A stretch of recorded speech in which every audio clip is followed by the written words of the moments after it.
Praise lord my dear brothers and sisters. Yesu Kristu ప్రశస్త నామంలో మీకు అందరికి శుభములు వందములు తెలియజేసుకుంటున్నాను. మరి ఒక సాయంకాల సమయమున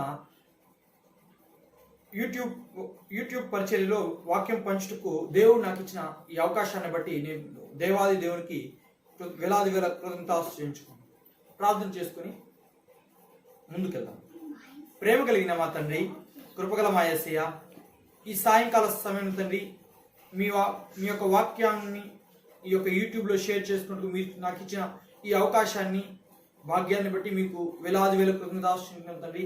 ఎవరెవరైతే ఈ యూట్యూబ్ తండ్రి ఆన్లైన్లో ఆఫ్లైన్లో వీక్షిస్తున్నారో వారందరినీ మీరు అభిషేకించమని, వారందరికీ ఈ నూతన సంవత్సరంలో ఆశీర్వాదాలు కుమ్మరించమని వేడుకుంటున్నాం తండ్రి. వారి కుటుంబాలను దీవించము తండ్రి.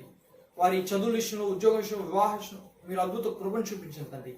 దేవా స్తోత్రం స్తోత్రం స్తోత్రం తండ్రి. ఎవరైతే ఈ వీడియోని వీక్షిస్తున్నారో తండ్రి వారితో మీరు మాట్లాడమని మీకు శబ్దం కుమ్మరించమని వేడుకుంటున్నాం తండ్రి. దేవా మా యొక్క దేశం గురించి ప్రార్థిస్తున్నాం తండ్రి. రక్షణను అనుగ్రహించండి తండ్రి. దేవా మా యొక్క ప్రపంచాన్ని గురించి ప్రార్థిస్తున్నాం తండ్రి. ప్రతి ఒక్క పట్టణంకి మీ యొక్క సువార్త ప్రకటింపబడాలి తండ్రి. దేవా మరి గత సంవత్సరంలో కరోనాతో బాధపడ్డాం తండ్రి. ఇప్పుడు కరోనా మరి విజృంభిస్తుంది తండ్రి. దేవా మీ యొక్క కృపను మా మీద చూపించి ఈ కరోనాని పూర్తిగా తీసివేయమని వేడుకుంటున్నాం తండ్రి. దేవా స్తోత్రం స్తోత్రం తండ్రి. మా యొక్క దేశానికి, ప్రపంచానికి రక్షణ దాయిచేయం తండ్రి. దేవా మేమందరం తండ్రి మీ యొక్క రెండవ రాకడ సిద్ధపడినట్టు మీ కృపను సహాయం దాయిచేయం తండ్రి. ఈ చిన్న ప్రార్థనలకు ఇస్తారు నమ్మకంతో విశ్వాసంతో మా ప్రభుని చేస్తున్నాం శక్తిగా వేడుకుంటున్నాం తండ్రి. ఆమేన్ ఆమేన్ ఆమేన్.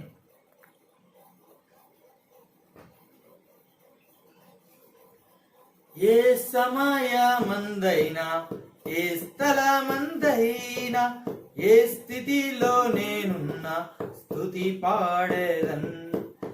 ఏ సమయమందైనా, ఏ స్థలమందైనా, ఏ స్థితిలో నేనున్నా స్తుతి పాడేదన్. ఆరాధన ఆరాధన నా ప్రియుడేసు క్రీస్తుకే ఆరాధన. ఆరాధన ఆరాధన గొర్రె పిల్ల క్రీస్తుకే ఆరాధన. చెరసాలలో నేను బందీగా ఉన్న, సింహాల బోనులు పడవేసిన, కరువు ఖడ్గము హింస ఏదైనను, మరణ శాసనమే పొంచున్నను, యేసు నామమే ఆధారం కాదా, యేసు రక్తమే నా విజయము. పగలు ఎండలలో, రాత్రి వెన్నెలలో కునుకక కాపాడు యేసు దేవునికే ఆరాధన ఆరాధన. నా ప్రియుడేసు క్రీస్తుకే ఆరాధన.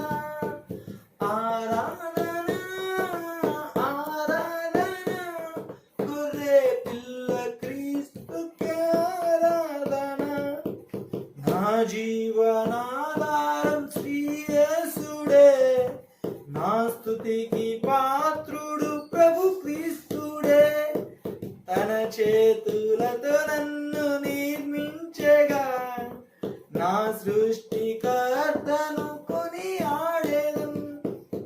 యెహోవా రాఫా నన్ను స్వస్థపరచెను, యెహోవా షమ్మా నాకు తోడుగా, యెహోవా నీసీ నా ధ్వజముగా.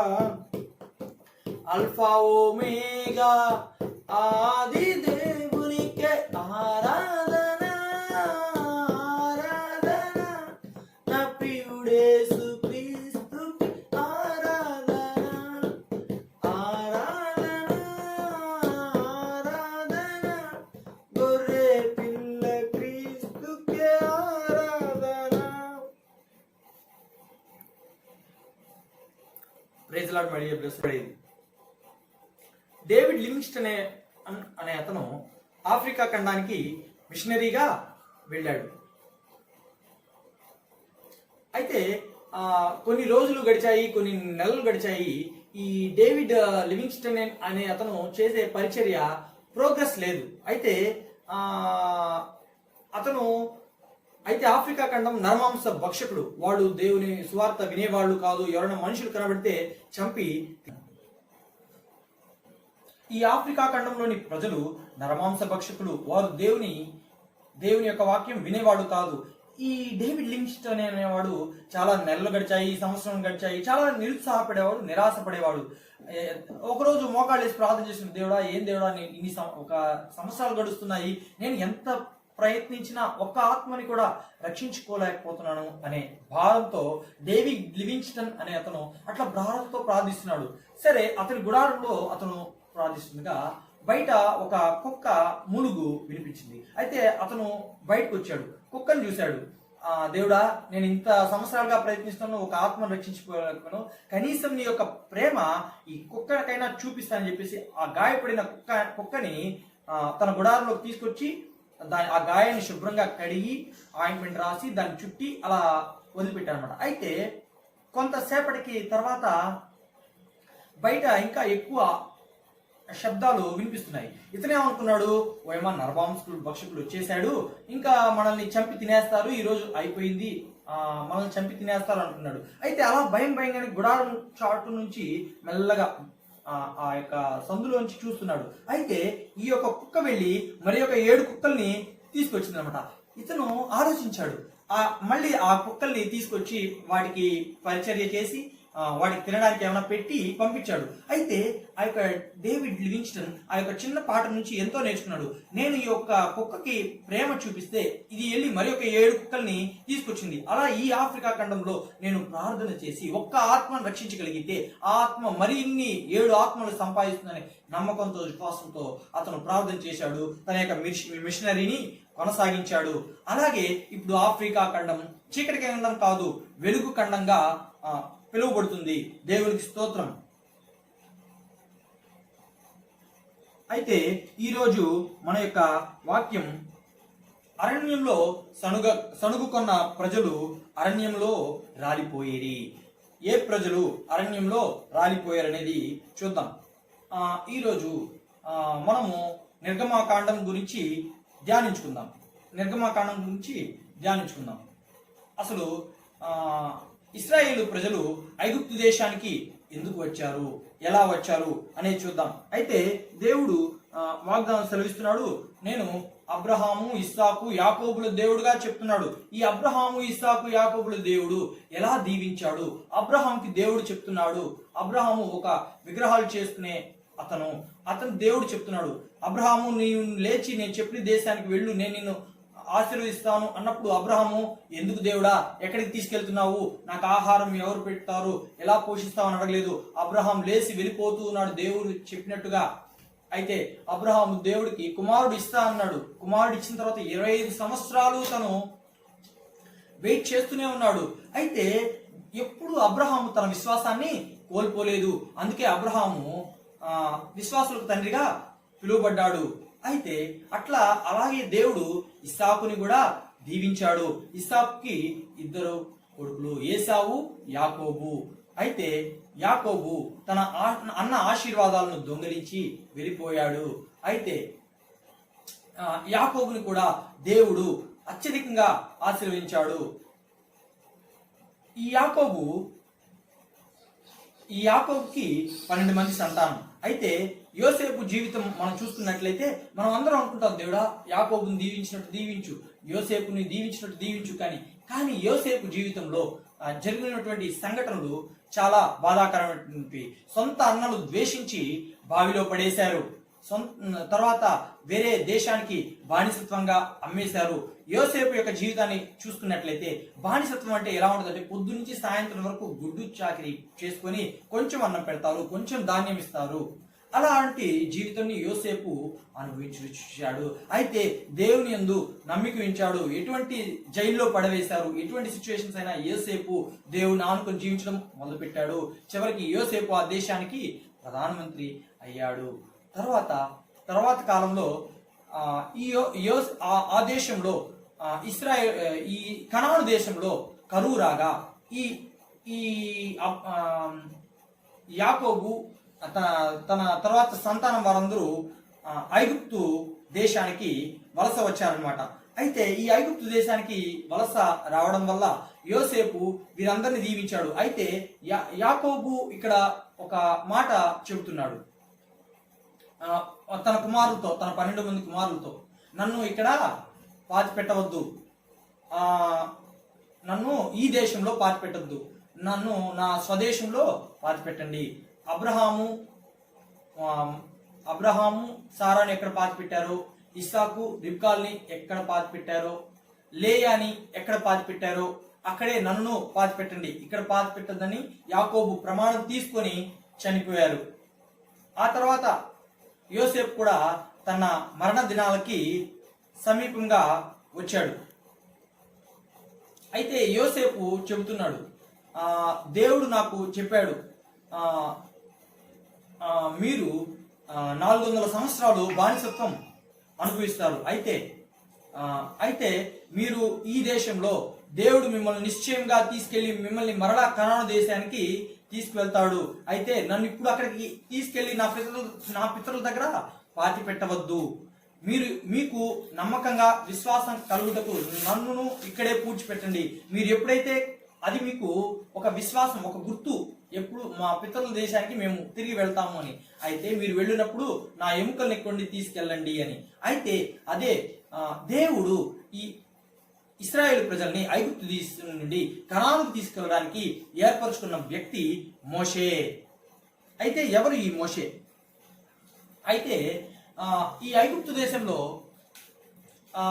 యోసేపుని ఎరుగునటువంటి ప్రజలు, యెహోవా దేవుని ఎరుగునటువంటి ప్రజలు, ఒక రాజు ఏలడం ఆరంభించాడు. ఆ రాజు చూశాడు, ఈ యొక్క ఐగుప్తు ప్రజల కంటే ఇశ్రాయేలు ప్రజల సంతతి బాగా పెరిగి పెద్దదవుతుంది. అయితే వారికి ఆస్తులు చాలా ఎక్కువైపోతున్నాయి. ఇతను గమనించాడు, వీళ్ళు ఎలా ఈ ఇశ్రాయేలు ప్రజలు అభివృద్ధి పొందుతున్నారు, వీళ్ళు మనకి ఎప్పుడు కిందగానే ఉండాలి, బానిసత్వంగా ఉండాలని చెప్పి వాళ్ళ చేత వెట్టి చాకరీ చేయించడం, బానిసత్వం చేయించడము, తక్కువ ఆహార ధాన్యాలు ఇవ్వడము చేస్తున్నాడు. అయితే ఇంకా కూడా వీరి సంతతి అభివృద్ధి పొందించడం చూసి ఈ ఇశ్రాయేలు ప్రజల్లో ఎవరైతే మగపిల్లలు పుడుతున్నారో వాళ్ళందరినీ చంపేయండి, ఆడపిల్లల్ని బ్రతకనివ్వండి అని చెప్పారు. అప్పుడు ఒక స్త్రీ తన కుమారుడిని దాచిపెట్టింది ఒక 3 నెలలు. ఆ బాలుడి పేరే మోషే. ఇంకా ఆ తల్లికి ఆ కుమారుడిని దాచిపెట్టడం చేత కాలేదు. అయితే ఈమెం చేసింది, ఒక జమ్ము పెట్టె తీసుకొని అందులో ఆ కుమారుని పెట్టి ఒక ఏటిలో అట్లా వదిలేసింది. ఇంకా ఈ కుమారుడి చావుని నేను చూడలేని చెప్పేసి ఇంటికి తిరిగి వెళ్ళిపోయింది. అయితే అప్పుడే ఈ ఫరో రాజు యొక్క కుమార్తె స్నానం చేయడానికి వచ్చింది. అయితే ఆమె ఈ జమ్ము పెట్టిని చూసి తీసుకుంది. అందులో ఆ బాలుడు సుందరుడై చూచి అతన్ని ఎత్తుకొని ఇతను నేను పెంచుకుంటానని చెప్పి తీసుకుందనమాట. అతనికి మోషే అని పేరు పెట్టింది. అయితే అప్పుడు అక్కడ చాటుగా ఉన్న మోషే వాళ్ళ అక్క చూచి ఫరో యొక్క కుమార్తె దగ్గరికి వెళ్ళి, నేను ఈ బాలుడిని పెంచడానికి హెబ్రీ స్త్రీని ఒక ఆమెను తీసుకొస్తానని చెప్పి వెళ్ళి మోషే యొక్క తల్లినే ఆ బాలుని పెంచడానికి తీసుకొస్తుంది. అప్పుడు ఫరో రాజు యొక్క కుమార్తె మహారాణి చెప్తుందన్నమాట మోషే యొక్క తల్లికి, నీవు ఈ బిడ్డని పెంచుము అని చెప్పి. అయితే మోషే యొక్క తల్లి అతన్ని దేవుని వాక్యం చెప్తూ బాగా పెంచుతుంది. అయితే తనకు తెలుసు కదా ఈ ఇశ్రాయేలు ప్రజలు, ఐగుప్తీ ప్రజలు డిఫరెన్స్. అయితే ఇతను ఒక రాజకుమారుడు కాబట్టి రాజ దర్బార్లోనే బాగా పెరుగుతూ అలా ఉండేవాడు. అయితే ఇతనికి అన్ని విద్యల్లో ఆరితేరినవాడు మోషే. యుద్ధ విద్యలు, అన్ని విద్యల్లో ఆరితేరినవాడు. అయితే ఒకానొక రోజు ఈ యొక్క మోషే పోతూ ఉంటే ఒక ఐగుప్తీయుడు, ఒక ఇశ్రాయేలు వాడు ఇద్దరు కొట్లాడుకుంటున్నారు. అప్పుడు మోషే ఏం చేస్తా అంటే ఆ ఐగుప్తీయుని చంపి కప్పి పెట్టేస్తాడు, ఎవరు లేని చూచి. అయితే ఈ విషయము ఫరో రాజుకు తెలిసింది. ఇతను ఎలా ఐగుప్తీయుని చంపేస్తాడు అని చెప్పేసి మోషేని చంపడానికి ప్లాన్ చేస్తుంటే మోషే అక్కడి నుంచి భయపడి పారిపోతాడు. మోషే వేరే దేశానికి పారిపోతాడు. అక్కడ వేరే ఒక అయితే దేవుడు ఇక్కడ మోషేని ఎన్నుకున్నాడు. ఎందుకు మోషేనే ఎన్నుకున్నాడంటే అది చివరిగా మనం చూద్దాం. అయితే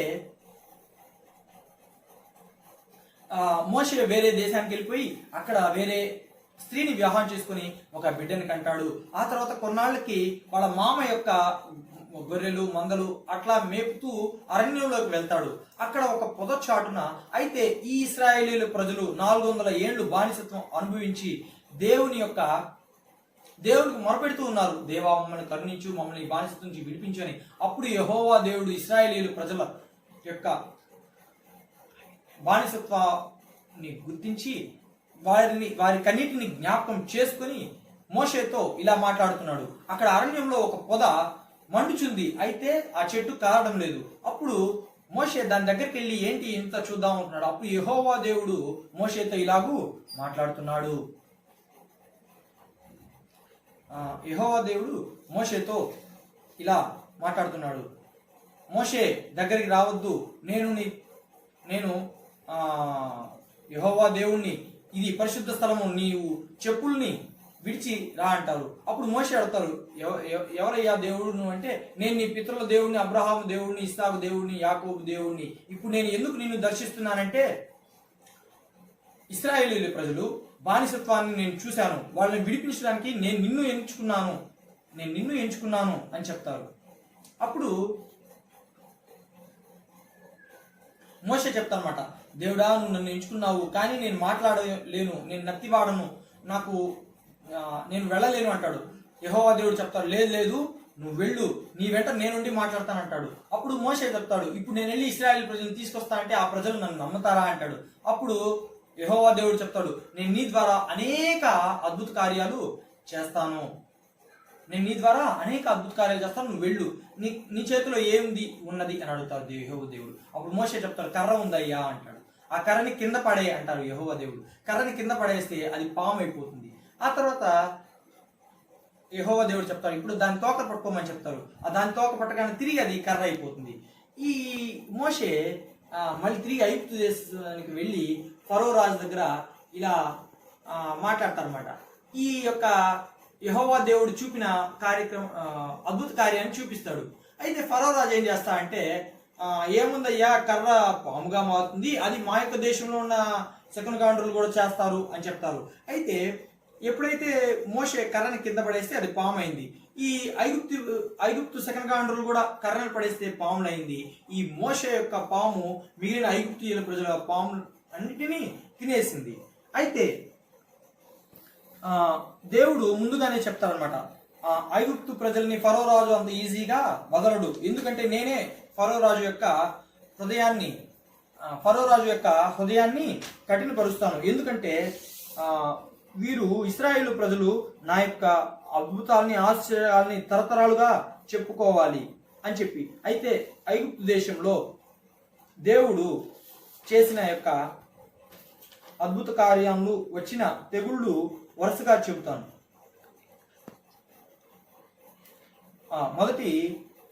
మొదటిగా మోషే చేతిలోని కర్రతో ఏటిని కొట్టగా ఏరు మొత్తం రక్తంగా మారిపోయాను, ఆ నీరు త్రాగలేకపోయి.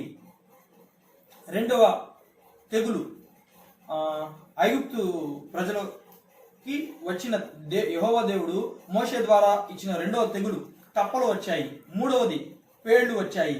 నాలుగవది ఈగల గుంపు. ఐదవది ఐగుప్తు ప్రజలు పొలంలోనికి, పశువుల మీదకి, గుర్రముల మీదకి, గాడిదల మీదకి, ఒంటల మీదకి, ఎద్దుల మీదకి తెగులు వచ్చెను. ఫరో రాజు మనస్సును యెహోవా దేవుడు మరింత కఠినపరిచాడు. అప్పటికి ఫరో రాజు ఇశ్రాయేలు ప్రజల్ని పంపడానికి ఒప్పుకోలేదు. అయితే ఈ ఇశ్రాయేలీయుల ప్రజలు ఏం చేశారంటే అరణ్యంలో విగ్రహాలు చేసుకుని పూజించారు. ఆహారం కోసం, మాంసం కోసం ఇశ్రాయేలు ప్రజలు సనిగిరి.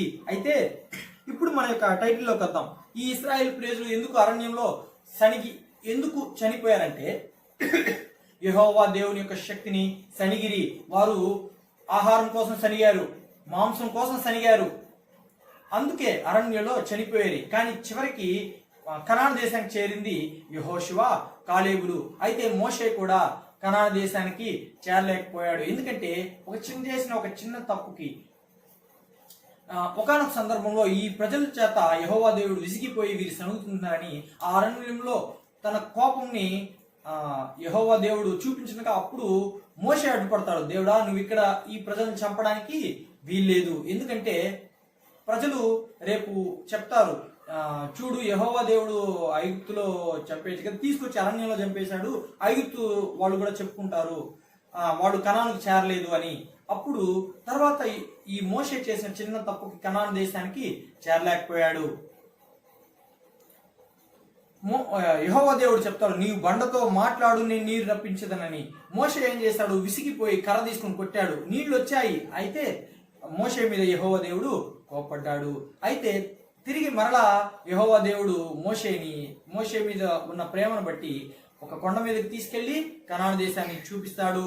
అయితే Moses destination is not Canaan, it's heaven. మోషే కనాన్ని చేరకపోవడం అతని డెస్టినేషన్ కాదు. మోషేస్ డెస్టినేషన్ ఈజ్ హెవెన్, అది అతను పొందుకున్నాడు.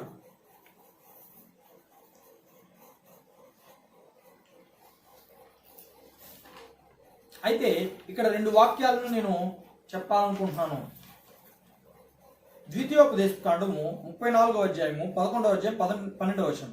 ఐగుప్తు దేశంలో ఫరోకును అతని సేవకులందరికీ అతని దేశమందరికీ ఏ సూచక్రియలను మహత్కార్యం చేయుటకు యెహోవా అతని పంపెనో వాటి విషయంలోను ఆ బాహుబలమంతటి విషయంలోను మోషే ఇశ్రాయేలు జనులందరి కన్నుల ఎదుట కలుగు చేసిన మహాభయంకరమైన కార్యముల విషయంలోను యెహోవాను ముఖాముఖిగా ఎరుగుని వంటి మోషే వంటి ప్రవక్త ఇశ్రాయేలీల్లో ఇది వరకు పుట్టలేదు. తర్వాత యెహోవా దేవుడు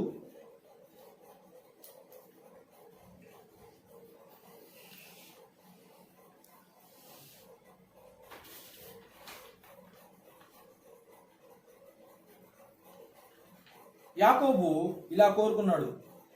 తర్వాత ఆదికాండము 50 అధ్యాయంలో 24వ వచనం 25వ వచనంలో యోసేపు చెబుతున్నాడు, యోసేపు తన సహోదరులను చూసి నేను చనిపోవచ్చున్నాను, దేవుడు నిశ్చయంగా మిమ్మల్ని చూడవచ్చి ఈ దేశము తాను అబ్రహాము ఇస్సాకు యాకోబులతో ప్రమాణం చేసి ఇచ్చిన దేశముకు మిమ్మల్ని తీసుకుని పోవునని చెప్పెను.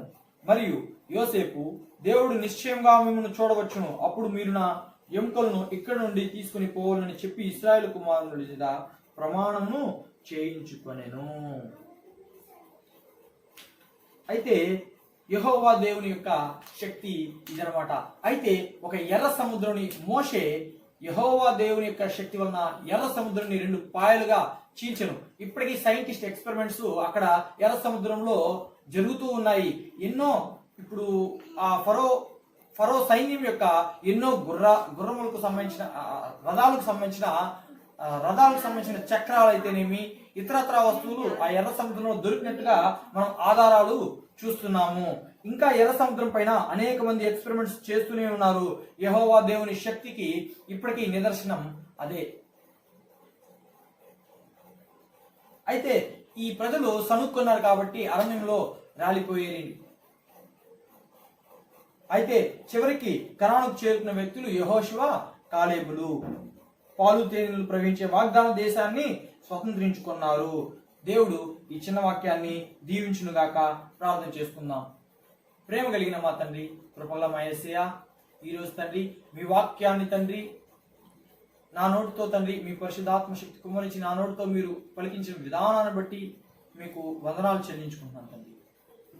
దేవా, ఈ వాక్యాన్ని ఎవరైతే యూట్యూబ్లో ఆన్లైన్లో ఆఫ్లైన్లో వీక్షిస్తున్నారో వారి కుటుంబాన్ని ప్రత్యేకంగా దర్శించి దీవించు తండ్రి. ఈ నూతన సంవత్సరంలో నూతన ఆశీర్వాదాల వాళ్ళ మీద కుమ్మరించు తండ్రి. వారి ఆరోగ్యాన్ని దీవించు తండ్రి. వారికి మంచి ఆయుష్ను దాయిచ్చింది తండ్రి. యవనస్తుల్ని దేవా, అనేక మంది యవనస్తులకి ఈ వాక్యాన్ని రీచ్ అవ్వాలి తండ్రి. వారి హృదయంలో ఈ విత్తనం వాక్యం నాటబడాలి తండ్రి. దేవా, మీ యొక్క ప్రేమను శక్తిని వారు తెలుసుకోవాలి తండ్రి. దేవా, సాతాను యవనస్తుల్ని తప్పుదోవ పట్టిస్తున్నాడు తండ్రి. చెడు అలవాట్లకి బానిస చేస్తున్నాడు తండ్రి. వాటన్నిటి నుంచి విడిపించడం వేడుకుంటున్నాం తండ్రి. దేవా, ఈ యొక్క దేవా అవర్ డైలీ బ్రెడ్ గ్రూప్ని బట్టి ప్రార్థిస్తున్నాం తండ్రి. అందులో ఉన్నటువంటి 90 మంది మెంబర్స్ని బట్టి పాస్టర్లు జ్ఞాపకం చేస్తున్నాం తండ్రి. అందులో ఎంతో మంది వాక్యం పెడుతున్నారు. వారందరిని దీవించు, దర్శించు తండ్రి. వారి కుటుంబంలో ఆశీర్వాదాలు దాయచేయండి తండ్రి. ఎంతో మంది వీడియోస్ పెడుతున్నారు తండ్రి అవర్ డైలీ బ్రెడ్ గ్రూప్ లో తండ్రి. వారందరినీ దీవించి దర్శించు తండ్రి. అవర్ డైలీ బ్రెడ్ గ్రూప్ లో ఉన్నటువంటి 90 మందిని తండ్రి మీ పరిశుద్ధాత్మ నిమిషం కూర్చున్నారు. వారి కుటుంబంలో అనేక ఆశీర్వాదాలు కుమ్మరించి వేడుకుంటున్నారు తండ్రి. ఈ చిన్న ప్రార్థనలకు ఇస్తారు నమ్మకంతో విశ్వాసంతో ప్రవేశిస్తున్నాం. శక్తి గల తండ్రి. Amen, amen, amen. Thank you Jesus. Praise lord. Hallelujah.